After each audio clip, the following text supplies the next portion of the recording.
कलयुग का परम प्रताप, यह कलयुग का परम प्रताप, यह कलयुग का परम प्रताप।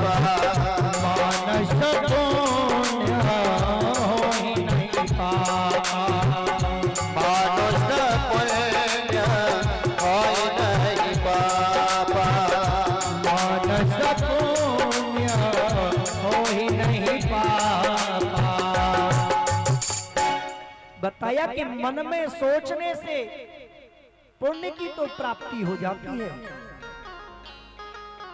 लेकिन पाप तभी लगेगा जब तक हम शरीर से कर्म नहीं करेंगे। अगर शरीर से हम मन में सोचते हैं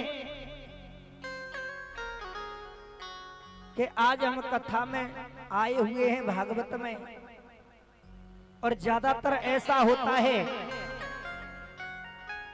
कथा भागवत में जाते हैं, मंदिरों में जाते हैं और मन में सोचते हैं कि टूटी चप्पल घर में रखी है, जिनने पैर चलो, चप्पल जूता टूटे फटे ने पैर के आगे घरते, और कथा पांडाल में आए और भीड़ भाड़ में बढ़िया सी जूती न पे चप्पल न पे नजर होगी और पैर के और बस 1 2 3। अगर वो लोग ऐसा करते हैं, शरीर से कर्म करते हैं, तो उनको निश्चित रूप से पाप लग रहा है। और मन में केवल सोच ली जाए कि हमें पैर के जानी है और पहन करके नहीं जा रहे हैं, तो पाप नहीं लगेगा। मन में सोचने से पुण्य की प्राप्ति होती है। और कछु लोग तो ऐसे भक्त पता है कैसे हैं, आरती होगी खड़े हो जाएंगे हाथ जोड़ करके, जूता चप्पल तो पंडाल से बाहर ही उतरते हैं, हाथ जोड़ करके कहेंगे भागवत जी की तरफ, त्वमेव माता च पिता त्वमेव, जूतरी तरफ देखेंगे त्वमेव बंधु च सखा त्वमेव। ये तो माता पिता है पर वो भैया बंद है।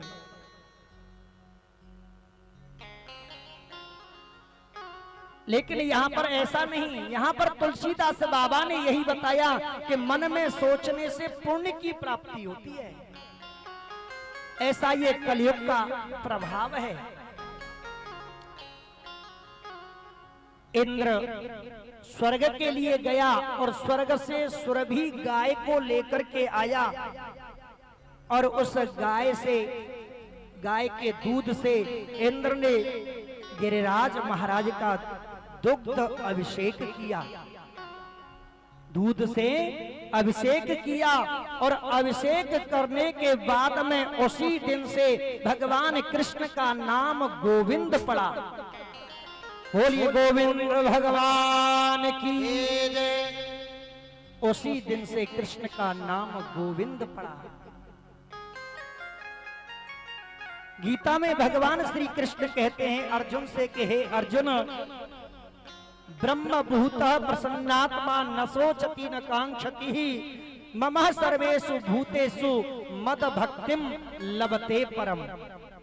हे अर्जुन, जो प्राणी ज्ञान की चरम सीमा पर पहुंच जाता है, फिर उसे मेरी पराभक्ति की प्राप्ति होती है। क्योंकि भक्ति 2 प्रकार की होती है। एक होती है प्रारंभिक भक्ति और दूसरी होती है पराभक्ति, जिसे हम सकाम भक्ति कहते हैं। और जो 9 प्रकार की भक्ति बताई ना तुलसीदास बाबा ने, वो भक्ति का कृत्य है, भक्ति नहीं है, भक्ति का कृत्य है वो। श्रवणम कीर्तनम विष्णु स्मरणम पाद सेवनम अर्चनम वंदनम दास्यम सख्यम आत्मनिवेदनम। कीर्तन करना भी भगवान की भक्ति है, ताली बजाना भी भगवान की भक्ति है,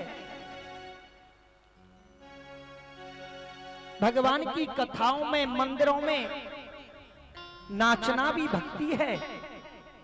लेकिन कुछ लोग कहते हैं कि कथाओं में नाच नहीं होना चाहिए, गाना नहीं होना चाहिए। और कुछ लोग कहते हैं कि अगर कथा में नाचे नहीं तो कथा बेकार रह रही है, कछु ना मां तो बेकार है। तो मन की पूर्ति कभी किसी की नहीं होती है। कोई आदमी, एक आदमी गया और समुद्र के किनारे पर जाकर के बैठ गया। समुद्र के किनारे पर बैठे बैठे उसे 4-5 दिन हो गए, किनारे पर ही बैठा रहा। वहां होकर के संत प्रतिदिन सुबह जाया करें, शाम को लौट करके आया करें। उस व्यक्ति को वहीं पर बैठा हुआ देखा। मन में संत ने सोचा कि ये व्यक्ति इसी जगह पर बैठा रहता है, न तो ये कहीं जाता है, न कुछ करता है, न धरता है। इसी जगह पर 4-5 दिन हो गए बैठे बैठे से। महात्मा जी ने पूछा एक दिन कि भैया तुम ये बताओ कि यहाँ 4-5 दिन से क्यों बैठे हुए हैं? उस व्यक्ति ने कहा कि महाराज मैं सोच रहा हूं कि ये समुद्र की लहर बंद हो जाए तो मैं इस समुद्र में स्नान कर लूं। समुद्र की लहर बंद हो जाए तो मैं इसमें स्नान कर लूं। उन महात्मा जी ने कहा कि अरे पगले, तुझे स्नान ही करना है तो इन समुद्र की लहरों में ही कर ले स्नान, अन्यथा ये समुद्र की लहर कभी बंद होने वाली नहीं है। तो संसार रूपी समुद्र है और इस संसार रूपी समुद्र में काम, क्रोध, लोभ, मोह, मत्सर ये समुद्र की लहर हैं। इस संसार रूपी समुद्र की लहर हैं। इन लहरों में रह करके अगर भगवान का भजन कीर्तन करना है तो कर लो प्यारे, अन्यथा ये जीवन वृथा में ही व्यतीत हो जाएगा। इसलिए इन लहरों में ही, काम वासना की लहरों में रह करके ही भगवान का भजन करना होगा, क्योंकि ये मनुष्य शरीर बार बार प्राप्त नहीं होता है।